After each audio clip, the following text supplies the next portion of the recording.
Hello folks, welcome to Virtual Realms. We're going to watch a little armored warfare action today.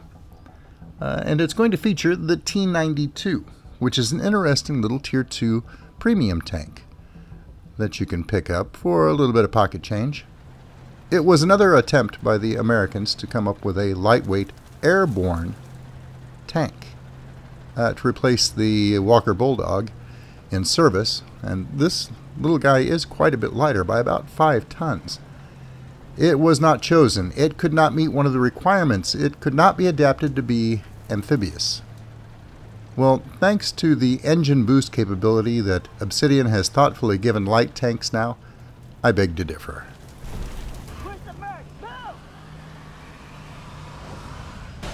Easy as pie.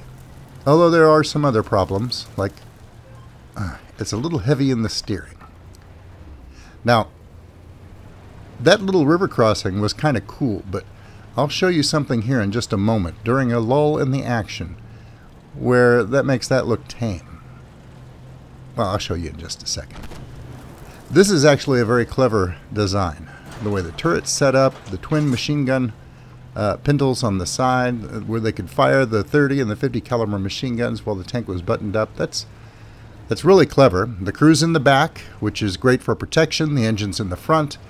And the hatch for exit is in the rear and well protected.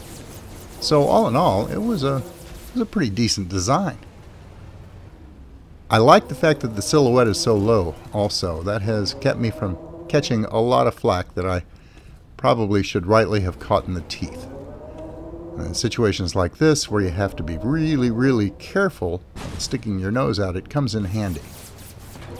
And that LAV-150 seems determined to claim this piece of rock for his own, so we'll let him get a little bit closer. He seems to be paying more attention to my companions than myself, and that ends up being a mistake. Well, I'm going to get myself pinned down here for a little while. So, I mentioned that little river crossing was...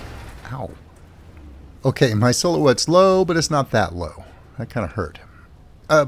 Anyway, the river crossing. That was cool, but I told you I had something a little bit better, and I'm going to show you an excerpt, a small one, from something that happened the match before this on Lost Island.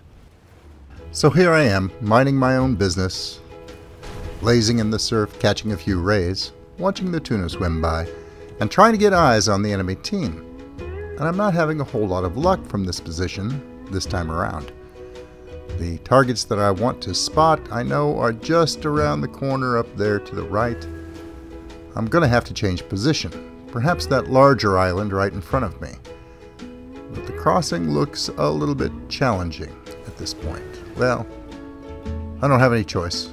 I'm going to go for it. I'm going to build up a little momentum and hit the boost, and out of nowhere, a school of tuna. Oh God, the carnage. Well, I can't worry about it right now. I've got to keep my finger on the boost. 3, 2, 1. 0.2 seconds to spare, and another school of tuna. Oh. It was a massacre. Now, I don't care what you say. That's not very funny. Tuna is a protected species with very restricted fishing, and I think I just went way over my limit. Well, anyway, I got to the position I wanted. So, back here in the desert, I've finally gotten into a position where I can do a little bit of damage to the enemy team. Most of my points this round have come from spotting the enemy, and I got in the occasional lick here and there, but the battle is starting to move past me now, and I need to move forward. The largest concentration of enemy tanks on my side of the map is dead ahead on the other side of this refinery. The single enemy tank on the other side of the map appears to be completely surrounded and will die very quickly. So I decide I'm going to skirt around the back of the refinery, engage my engine boost to get there quickly, and see if I can catch these guys unaware from behind. I'd like to do a little bit more than just spot and pick off scouts. As I close on the enemy position, I get spotted, so I know I have to be careful, but they're not paying much attention to me at the moment. I make a mistake. I still have heat loaded. So when I take this shot, I do some critical damage to the track, but I don't track him completely. Now, I have managed to do that with heat to main battle tanks before, but and with this gun, but I had no luck that time. I'm going to have to move forward now, and they are under heavy assault, but they also spotted me, so they definitely know I'm back here as well. That's alright, the match is about to end. We're whittling them down rapidly. They are hard pressed. I'm going to do anything. I need to do it now. And he reacts a little faster than I had hoped. And the tank I'm driving does not. This thing may be quick in the straight line, but it doesn't steer well at all. I take a hit in the rear, another.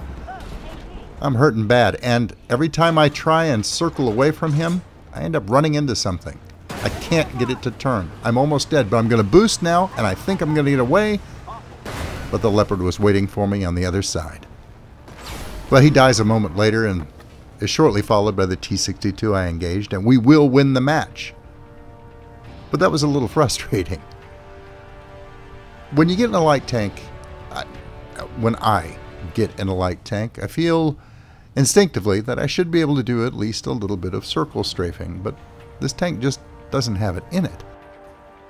And I'll admit I had already learned that fairly painful lesson in the several matches I had just prior to this one.